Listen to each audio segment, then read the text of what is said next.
3D and Podcast.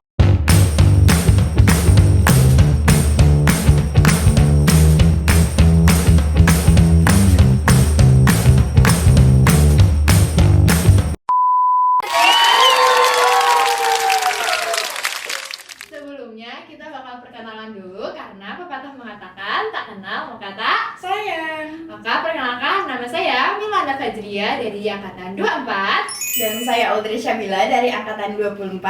Nah, ini mungkin aku bakal ngejelasin sedikit tentang 3D itu apa. Nah, 3D sendiri itu merupakan singkatan dari dekan-dekan dosen, di mana dia itu merupakan salah satu prakar dari himpunan D3 Teknik Kimia. Nah, tentunya kita bakal ngundang dosen yang ada di D3 Teknik Kimia. Kira-kira kalian penasaran nggak siapa? Dan kita bakal ngundang setiap perwakilan angkatannya Untuk memeriahkan podcast kali ini. Pokoknya kalian harus stay tune. Halo, kenalin saya Adam Salatmaja dari perwakilan himpunan. Halo, saya Nadia Amira dari angkatan 2023. Halo, saya Aciro dari angkatan 2024. Halo, saya Christopher Delano dari angkatan 2025. Sekarang Bu Rutno udah jadi dosen di Teknik Kimia. Kalau semisal nih Bu, Ibu dapat kesempatan lagi, Ibu tuh memilih buat kerja di Senakin lagi atau tetap memilih jadi dosen Bu? Ini dosen aja. Jadi dosen aja. Kenapa sih? Jadi gini, bekerja, tapi kalau bagi wanita itu udahlah untuk ngumpulin modal aja. Udah modalnya sudah cukup, sudah. Sekarang cari pekerjaan yang sekiranya bisa lebih ke keluarga. Itu sih. Itu kalau pertimbangan saya seperti itu. Tapi saya pikir ketika bekerja di industri itu jadi punya gambaran secara nyata sih, beda ya. Jadi saya merasa mendapatkan keuntungan menjadi dosen saat ini ketika saya sudah punya pengalaman di industri. Jadi saya punya bayangan ketika mengajar itu jadi jelas ya, beda kalau cuma hanya sekedar melihat dari gambar visual kan. Jadi tahulah prakteknya. Jadi misalnya cerita sama mahasiswa, terus mahasiswa apa ya tuh Bu, loh iya, ini kan semakin yakin loh iya, saya merasakannya gitu. Jadi lebih mantap lah jelasinnya ya toh. Terus kira-kira nih Bu, kayak apa sih Bu yang menginspirasi buat Rutno itu buat jadi dosen gitu? Kan mungkin kalau udah berkeluarga bisa jadi mungkin buka usaha atau mungkin apa. Nah, kira-kira tuh apa yang menginspirasi kayaknya walaupun udah berkeluarga saya tetap jadi dosen aja gitu. Oke, kenapa memang ya ini ya, karena merasa kalau sebagai dosen itu sebenarnya bukan dosennya tapi lebih ke mentransfer ilmu dan itu adalah amal jariah yang nggak Oh iya sih. Mau beribadah kan? Beribadah. meskipun buntutnya ada bonusnya juga. Iya, meskipun ada, makanya waktu pas diwawancara waktu itu kan pewawancaranya juga kenal persis dengan saya karena kebetulan dulu tuh juga di HM, jadi bapak ibu dosen yang nge-interview saya tahu persis ini anak HM, terus kemudian saya kerja di di Senakin itu, terus tahu nih gajinya udah tahu, terus makanya pas di interview beneran mau jadi dosen. Gajinya tuh cuman nggak seberapa loh, nggak dibandingkan dengan pekerjaan yang sebelumnya. Apa yang kamu cari? Nah itu pertanyaannya. Ya gitulah intinya, amal jariah itu. Ke dunia akhirat. Ya insya Allah seperti itu. Amin. Tadi kan Ibu kan udah nyeritain kayak struggle selama kerja di Senakin itu ya Bu. Nah sekarang kalau struggle Ibu selama menjadi dosen itu apa Bu kira-kira? Setelah dijalani. Oke. Dosen itu punya kewajiban, ada namanya kita sebut sebagai tridharma. Ya toh, tridharma, satu pendidikan itu adalah mengajar, kedua itu adalah penelitian, dia harus meneliti, seorang dosen itu harus meneliti, menghasilkan karya, karyanya itu bisa bermanfaat. Yang ketiga pengabdian kepada masyarakat, jadi hasil penelitiannya itu harusnya bisa bermanfaat untuk dia. Nah itu deh.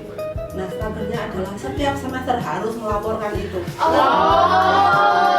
Jadi harus punya itu. Jadi mungkin bagi Anda yang ingin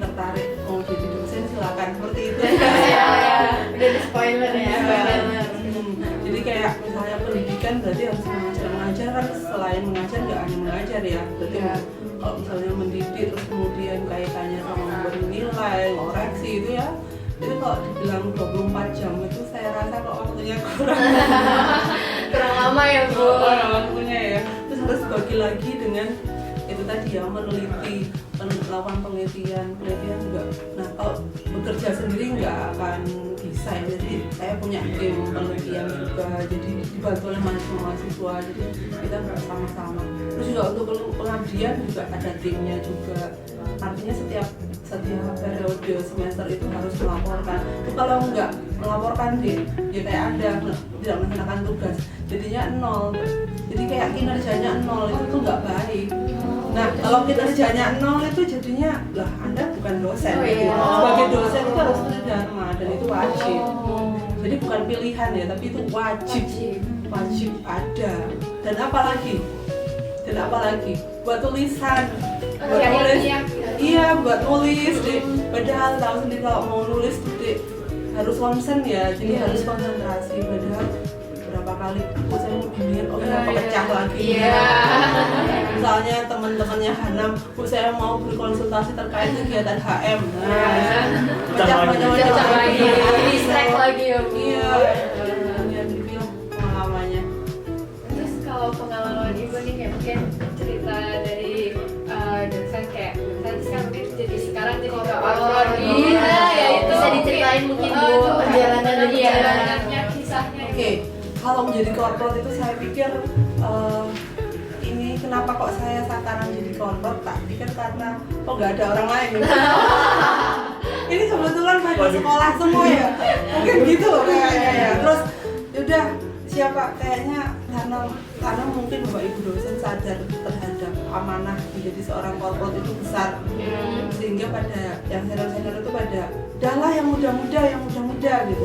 Nah setelah kembali sekolah kemarin S3 karena dianggap sudah tidak punya tugas lain nih. Kalau misalnya teman-teman yang S2 ini kan ada tugas tambahan, harus ayo kejar S3-nya, ayo cari sekolah untuk S3. Nah karena dianggap sudah nggak ada yang dikejar lagi, udah langsung yang muda, terus kemudian udah S3 langsung ke saya gitu. Iya, ya kaitannya sama korporasi dan itu memang wow, saya perasaan apa yang Brina rasakan lah. Jadi sahabatnya udah saling ngerasain ya gimana rasanya. Iya, kalau masanya Brina saya minta ini, oke, sekarang Brina tolong ya. Gantiin ya Bu. Jadi kalau di jabatan struktural di universitas itu tidak abadi kan? Tidak abadi, jadi bisa jadi nanti suatu saat di atas, makanya di bawah, di atas, ya artinya ya memang harus selalu menjaga hubungan yang sangat baik gitu ya. Ketika posisi di atas jangan semena-mena terhadap di bawah. Nanti suatu ketika kita di bawah nanti ya mungkin ya siap, misalnya pernah tanda kutip misalnya ya sampai saat ini alhamdulillah belum pernah sampai ada yang jadi seperti itu kemudian sakit hati. Bisa jadi ketika jadi pimpinan Anda dulu pernah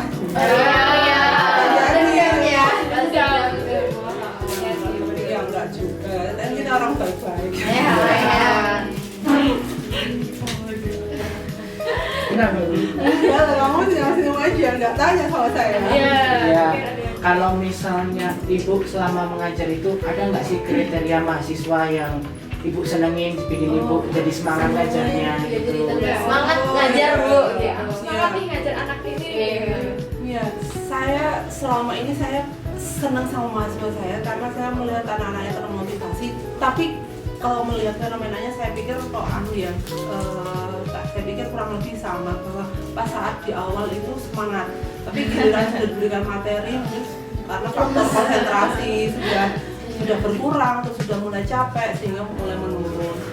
Tapi ya itu ya, saya menjadi termotivasi ketika dijelaskan terus paham gitu, paham terus terukur dari mana. Misalnya ada pekerjaan, ada yang nanya, oke, satu misalnya ada pekerjaan, silakan siapa yang mau mengerjakan di depan, saya Bu berebutan ya kan itu ya. Kemudian yang kedua misalnya ada yang bertanya tadi, nggak ada bertanya, tidak, jadi diam. Pertanyaannya adalah tidak bertanya itu apakah memang sudah jelas atau tidak tahu apa tidak tahu yang ditanyakan gitu. Itu yang nggak, jadi kayak susah mengukur ya. Bayangan saya di awal dulu itu nggak bertanya karena sudah paham, tapi ketika sudah ujian, nilai ujian keluar, kok nilainya kurang gitu. Akhirnya kembali lagi, gimana ini? Ya Bu sudah paham apa hampa? Beda tipis. Iya hampa, iya toh. Ya benar. Bu, kemarin kan kita prodi kita alhamdulillahnya baru meraih predikat unggul ya kan Bu. Nah boleh diceritain nggak perjalanan untuk meraih predikat unggul tuh gimana? Dan perasaan Ibu setelah tahu ternyata kita mendapatkan predikat unggul tuh gimana Bu, perasaan dari Bu Retno sendiri? Nggak dipungkiri, nggak cuma saya kira hampir semua keluarga besar di jurusan yang ini, bahkan di Universitas UPN itu merasa bahagia ketika prodi D3 Teknik Kimia menjadi unggul.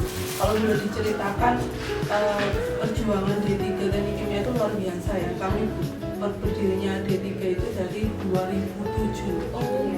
Dari 2007 di mana awalnya belum terakreditasi ya, jadi kayak masih berproses gitu.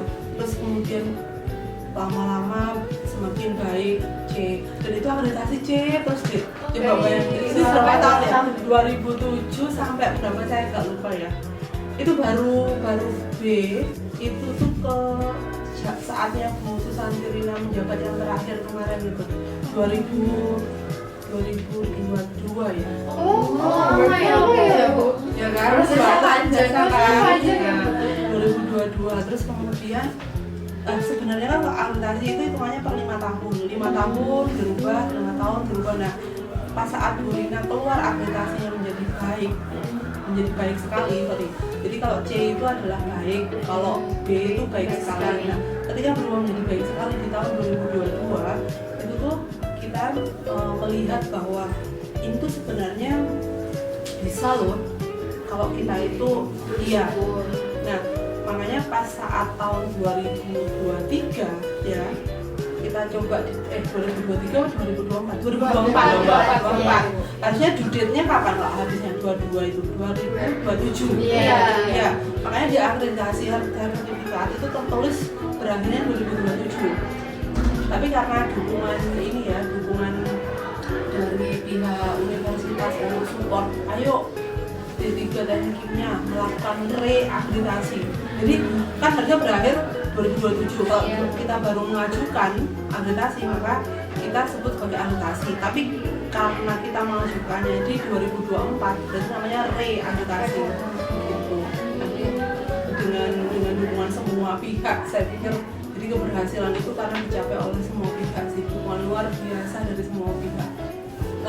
Kalau saya lebih ke mengkoordinasi saja, tapi yang luar biasa itu tim saya sih, luar biasa sangat.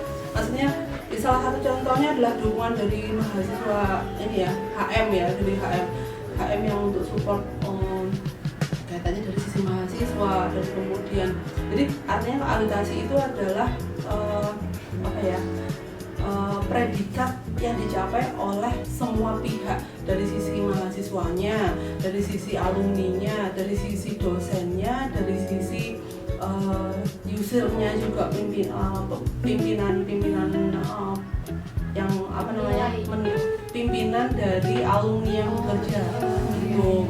Jadi tapi ada, kalau alhamdulillah kita sudah unggul ya, jadi untuk mendapatkan kriteria unggul itu ada syarat khusus boleh unggul gitu, ada 3 dan hampir dari 3 ini 2 ini syaratnya dari alumni, jadi luar biasa.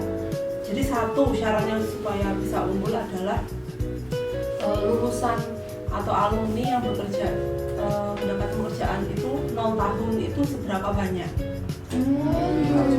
Nah jadi masa tunggu lulusan, jadi nilai skornya tinggi itu apabila masa tunggu lulusan itu kurang dari 3 bulan. Kalau kurang dari 3 bulan itu nilainya tinggi, maka kita dapat tuh poin. Jadi kalau di atas itu ada poin skor gitu kan, Nah, poin tertinggi itu adalah skor 4. Nah, kita di skor 4 karena masa tunggu lulusan untuk mendapatkan pekerjaan itu yang kurang dari 3 bulan itu banyak. Terus yang kedua, kesesuaian bidang usaha atau bidang kerja dari alumni itu. Nah, kalau kita di D3 Teknik Kimia harusnya idealnya bekerja di bidang industri ya kan. Nah, kalau misalnya bekerja di luar bidang industri itu menurunkan akreditasi. Nah, dari hasil survei itu ternyata alumni bekerjanya itu di bidang industri. Nah, kita dapat skor 4. Jadi artinya dua syarat ini tuh semuanya dari siapa? Dari alumni. Makanya kemarin luar biasa juga mendapatkan informasi rekan-rekan alumni dibantu oleh HM waktu itu. Jadi kayak tracer study ya. Iya. Jadi kayak misalnya mintain informasi dari kakak-kakaknya gitu kan, kita ke blast tuh WA, silakan isi link. Kok ngisi terus? Dari alumni kok ini ya tanya kok ngisi terus, ini untuk dukung aplikasi mohon. Karena data-data itu data-data penting yang kemudian dilihat oleh asesor kan. Apakah memang sesungguhnya diisi oleh alumni sendiri atau diisikan, kan bisa jadi ya seperti itu. Itu pun terlacak deh. Kan ketika mengisi isian tracer itu kan ada email-emailnya.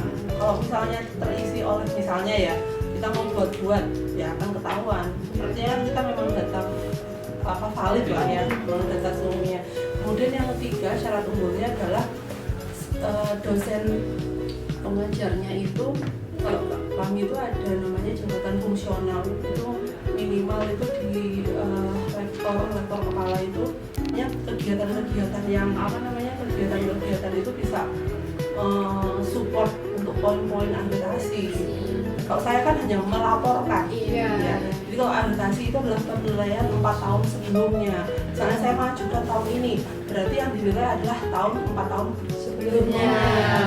Jadi artinya kalau akreditasi itu nggak bisa semerta-merta oke sekarang harus buat laporan, enggak, itu kan harus datanya tahun yang lalu gitu. Berarti perjalanan buat kita dapat predikat unggul tuh sangat-sangat wow ya Bu. Lika-likunya tuh luar biasa banget. Yang paling berat lagi adalah bagaimana menjaga itu tetap unggul. Iya. Nah, makanya saya minta bantuan rekan-rekan mahasiswa. Jadi seperti yang tadi saya sampaikan, tidak hanya indikator dari dosen atau juga sehingga skornya tinggi. Jadi kalau misalnya nilai-nilai yang lain indikator kan kita ada 9 indikator. Nah, kalau 9 indikator itu misalnya baik semua, tapi untuk syarat 3 syarat unggulnya itu tidak, makanya nggak bisa lolos. Ada nggak sih mahasiswa yang bikin ibu tuh berkesan entah dari nakalnya atau dari kesan baiknya ibu sendiri itu? Oke. Kalau anak yang saya bilang bukan anak nakal ya, tapi lebih ke dia itu anak yang ekspresif, yang aktif, berbeda dan butuh perhatian khusus. Jadi gini aja, saya itu kok dari belajar menjalani dari proses dari saya kan masuk dosen 2012 udah lama ya ternyata. Suatu hal yang nggak menyamankan hati itu nggak saya ingat-ingat gitu. Jadi makanya yang saya ingat ya yang terakhir aja. Karena apa, kalau menyimpan sesuatu yang nggak enak di hati itu jadi bawaannya jadi nggak enak. Iya, negatif. Jadi apa juga. Tapi saya pikir setiap hari itu pasti ada yang nggak enaknya, atau masih ada yang ngeselin, ada yang nggak. Tapi saya pikir menyimpulkan bahwa saya kesal, saya sebel, itu adalah mindset kita sendiri toh. Iya. Nah, ya sudah.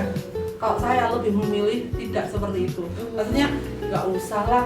Kalau kayak gitu nanti jadi meracuni diri sendiri aja sih kalau saya. Jadi lebih ke jadi malah membawa hatinya nggak enak, terus berdampak ke semua.